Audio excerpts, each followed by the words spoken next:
बिहार में एक बार फिर से एनडीए की नई सरकार बनी है। महागठबंधन की सरकार टूट गई है, लेकिन बार बार मुख्यमंत्री नीतीश कुमार को सफाई देनी पड़ती है। मीडिया के सामने जब भी मुख्यमंत्री नीतीश कुमार आते हैं तो कहते हैं कि अब कहीं नहीं जाना है। दो बार इधर उधर हो गया है, अब एनडीए के साथ इंटैक्ट हैं। जहां पहले थे वहीं आ गए हैं, अब इधर उधर नहीं जाना है। लेकिन सवाल यह उठता है कि आखिरकार बिहार के मुख्यमंत्री नीतीश कुमार को बार बार सफाई क्यों देनी पड़ती है। हमारे साथ हमारे सहयोगी गणेश सम्राट है। गणेश, आखिर नीतीश कुमार को बार बार सफाई क्यों देनी पड़ रही है? विश्वजीत, मुख्यमंत्री नीतीश कुमार को पिछले 28 जनवरी से देखा जा रहा है कि नीतीश कुमार ने जब गठबंधन तोड़ा तो वो क्या बोले। गठबंधन तोड़ के नीतीश कुमार जब राजभवन से बाहर निकले तो उन्होंने सीधे तौर पे कहा कि इंडिया गठबंधन के साथ, महागठबंधन के साथ ठीक ठाक नहीं था, दिक्कतें आ रही थी। और उसके बाद वो फिर गठबंधन बीजेपी के साथ बना लिए। और जब उन्होंने कहा कि अब सब ठीक होगा, और मैं वहीं आ गया जहाँ पहले था। कारण वो नहीं बता पा रहे हैं, लेकिन सफाई जरूर दे रहे हैं। दरअसल नीतीश कुमार को डर सता रहा है। नीतीश कुमार को डर इस बात का सता रहा है कि बीजेपी में अब तो गए हैं, तो अब हम किस तरीके से खुद को कंफर्टेबल और पावरफुल दिखा पाएं।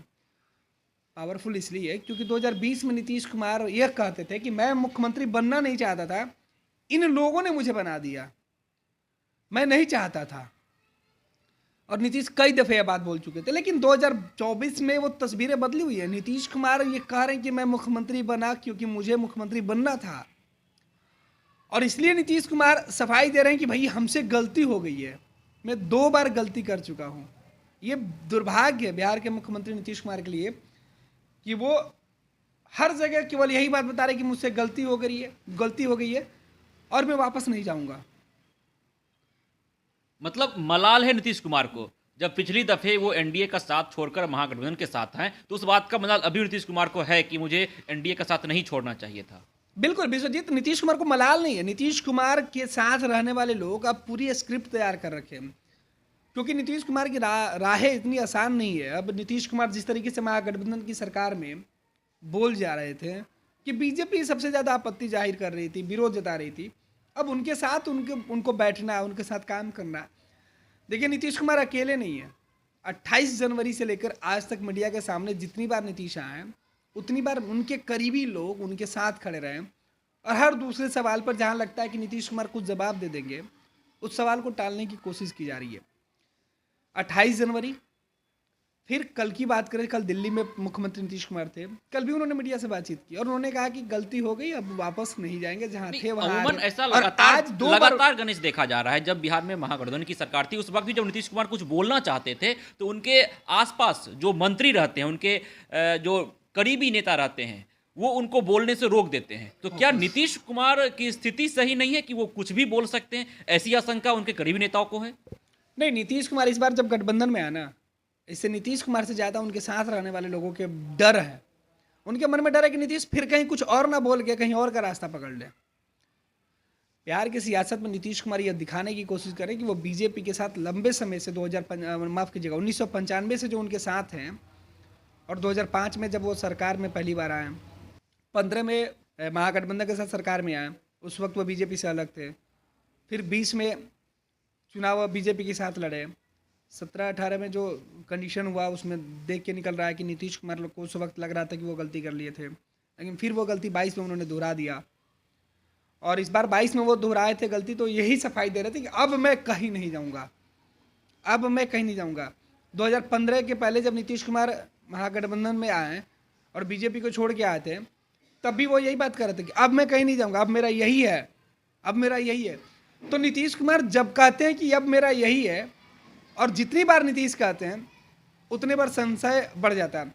और नीतीश देखिए, शुरुआत के दिनों में जब वो महागठबंधन में आए थे, तब भी घूम घूम कर यही बातें कहते थे और अपने मन से कहते थे अब मैं नहीं जाऊंगा, और ये तो मेरा उत्तराधिकारी है। ये बयान आपने भी सुना, तेजस्वी यादव, क्योंकि तेजस्वी, हम जैसे आप दोनों बात करें तो तेजस्वी से बगल में खड़े होते थे और सामने मीडिया का कोई सवाल होता था, और मुख्यमंत्री कहते थे अब यही मेरा उत्तराधिकारी है। सदन में भी नीतीश कुमार तेजस्वी को बगल में बिठाकर यही बात कहते थे कि यही मेरा उत्तराधिकारी है, तो उसके बाद कोई सोच ही नहीं रहा था कि नीतीश कुमार कभी ऐसे भी कह सकते हैं या फिर लेकिन जा अब सकते तो हैं। अब तो पाला उल्टा पड़ गया है। बीजेपी पूर्ण रूप से हमलावर है। वहां पर नीतीश कुमार कहते थे कि यह मेरा उत्तराधिकारी है, तेजस्वी की ओर इशारा करके, लेकिन यहां तो उत्तराधिकारी को लेकर ही मसला फंसा हुआ है, क्योंकि बीजेपी लगातार यह कह रही है कि हम जंगल राज को हटाने के लिए नीतीश कुमार को मुख्यमंत्री मान लिए हैं, लेकिन बनाया नहीं है, एक हाँ बनाए नहीं है, मान लिए हैं। मान लिया गया है। ये शब्द पर देखिए, अगर प्रदेश अध्यक्ष सम्राट चौधरी के बयानों की आप चर्चा कर रहे हैं विश्वजीत, ये बयान बड़े दूर तक जाएंगे।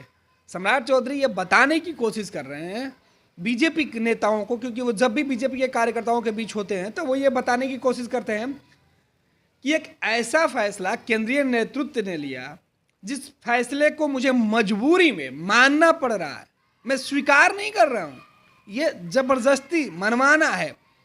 और वो कह रहे हैं कि इसलिए मान लिया गया कि 2024 और 2025 के चुनाव में लालू परिवार, राष्ट्रीय जनता दल, कांग्रेस को दूर करना है, तो मजबूरी में यह फैसला लिया गया। और आज तो सम्राट चौधरी ने जो बातें कही विश्वजीत, कि नीतीश कुमार सरकार में है, एनडीए के साथ सरकार चल रही है, लेकिन 25 में समय उन्होंने नहीं लिया, लेकिन इशारा उनका सीधे 25 पे था कि बीजेपी की अपनी सरकार बनेगी और बहुमत की सरकार बनेगी। वो बताना चाह रहे थे कि नीतीश कुमार 2024 के बाद उनके लिए इस्तेमाल के लिए नहीं रहेंगे, और जो फैसला थोपा गया है वो फैसला थोपने की स्थिति में नहीं डर तो रहेंगे। लाजमी है, नीतीश कुमार को डर लगना लाजमी है, क्योंकि इस तरह के सवाल उठ रहे हैं, इस तरह की बयानबाजी हो रही है बीजेपी के खेमे से।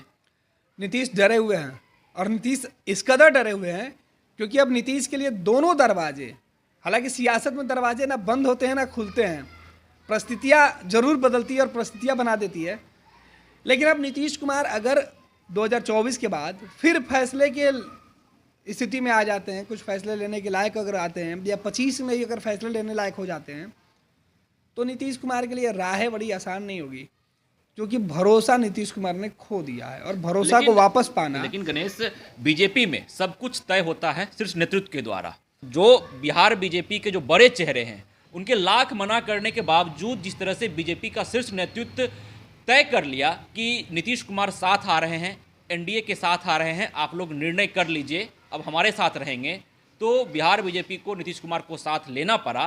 तो बीजेपी का बड़ा चेहरा शीर्ष नेतृत्व जब नीतीश कुमार के साथ है, इसके बाद भी नीतीश कुमार को डर लगना चाहिए। मजबूरी इधर भी है साहब, मजबूरी उधर भी है। नीतीश कुमार के लिए मजबूरी है कि एनडीए के साथ नरेंद्र मोदी के नाम पर कुछ सीटें जीत लें, और बीजेपी को डर इस बात का है, मजबूरी है कि नीतीश कुमार के नाम पर कुछ सीटें बिहार में वो जीत लें। ये दोनों एक दूसरे के पूरक बने हुए हैं और दोनों के मन में खौफ है। नरेंद्र मोदी से नीतीश कुमार के रिश्ते बहुत अच्छे नहीं रहे हैं शुरुआती दिनों से।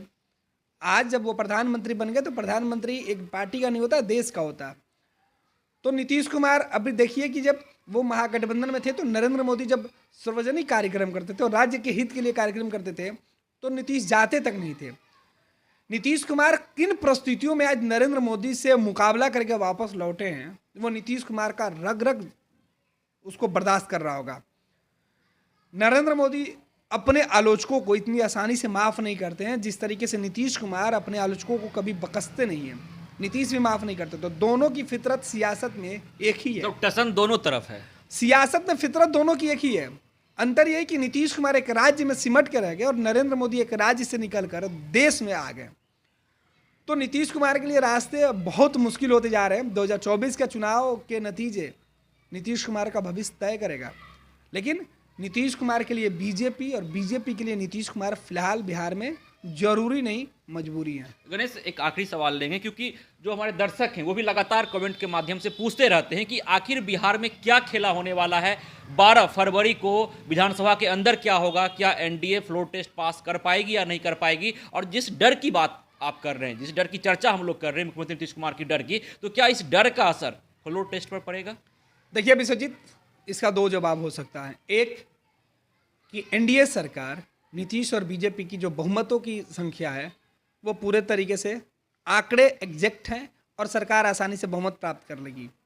दूसरा, जिस खेला की आप बात कर रहे हैं उसमें संभावनाएं सियासत में कभी पीछा नहीं छोड़ती हैं, और संभावनाओं का ये असर ही है कि 11 फरवरी को जेडीयू ने अपने विधायकों को बुला लिया और 10 फरवरी को बीजेपी ने अपने तमाम विधायकों को प्रशिक्षण के नाम पर पटना से बाहर लेके जा रही है और 2 दिन तक वो पटना से बाहर। यानी अब बीजेपी यह नहीं कह सकती है कि कांग्रेस के विधायक हैदराबाद घूम रहे हैं। साहब डर कांग्रेस में भी है, साहब डर जेडीयू में है और डर बीजेपी में भी है। पहले बीजेपी ने यह कहा कि कांग्रेस के अंदर खौफ है, महागठबंधन के अंदर खौफ है, कांग्रेस टूट जाएगी। जेडीयू के विधायक नॉट रीचेबल है, हालांकि जेडीयू ने आज दावा किया कि उनके सारे विधायक हैं और 11 को पहले ही आ जाएंगे, फ्लोर टेस्ट के पहले ही। जो जेडीयू के नेता हैं और जो नीतीश कुमार के सबसे करीबी है और जिनके ऊपर इन विधायकों को पकड़ के रखने की जिम्मेवारी है अपने साथ, वो लोग बड़े परेशान हैं। वो चाहते हैं कि 11 को ही हम गिनती पूरा करके, जो 11 तारीख को विधायक आएंगे 11 फरवरी को, उन सभी विधायकों को देखिएगा कि इकट्ठा करके ऐसे जगह रख दिया जाएगा जिनसे बाकी लोगों से संपर्क नहीं हो पाए। और इस बीच 10 और 11 फरवरी को बीजेपी ने प्रशिक्षण के नाम पर अपने तमाम विधायकों को बोधगया में शिफ्ट करके पैक कर दिया। मतलब आप किसी और के टच में नहीं जा सकते हैं। तो ये खौफ तो दिखा रहा है और खेला होने की संकेत भी दे रहा है। 11 फरवरी की जो रात होगी ना, कयामत की रात होगी विश्वजीत। सियासत में वो रात हरदम आखिरी रात होती है और इस बार भी वो रात आखिरी होगी और वही कयामत की रात होगी। यही रात है अंतिम, वही बाकी। तो 11 फरवरी की जो रात होगी ना, वो दोनों के लिए, चाहे वो एनडीए गठबंधन की बात करें या महागठबंधन की बात करें, वो करवट बदलते बदलते गुजर जाएगी विधायकों की गिनती करते करते।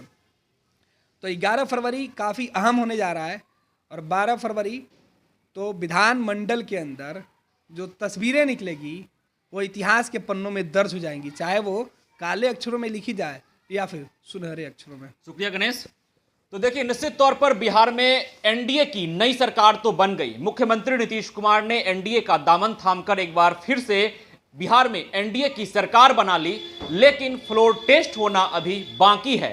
और इस बीच नीतीश कुमार जब भी मीडिया से रूबरू होते हैं तो सफाई देने लगते हैं, कहने लगते हैं कि हम अब इधर उधर नहीं जाएंगे। पहले एनडीए के साथ थे, अब भी एनडीए के साथ आ गए हैं, बीच में 2 बार इधर उधर गए, लेकिन अब कहीं नहीं जाएंगे। लेकिन आखिर यह सफाई देनी क्यों पड़ रही है मुख्यमंत्री नीतीश कुमार को, सवाल यह उठता है। और इस बीच फ्लोर टेस्ट बाकी है और जिस तरह से आरजेडी के द्वारा आरोप लगाया जा रहा है कि सीएम हाउस से फोन आते हैं, जिस तरह तमाम जो बिहार के दल हैं उनमें घमासान है फ्लोर टेस्ट को लेकर, चाहे वो विरोधी दल हो चाहे वो सत्ताधारी दल हो। जो देखना दिलचस्प रहता है कि आने वाले 12 फरवरी को क्या कुछ घटना घटित होगी बिहार विधान मंडल में, क्योंकि एक तरफ फ्लोर टेस्ट होगा तो दूसरी तरफ स्पीकर कौन होंगे, इस मसले पर भी अभी तक संशय बरकरार है। क्योंकि जो स्पीकर हैं वो अवध बिहारी चौधरी हैं और आरजेडी कोटे से आते हैं, आरजेडी के विधायक हैं और एनडीए कभी नहीं चाहेगी कि वो सत्ता में रहे और स्पीकर विपक्ष का हो।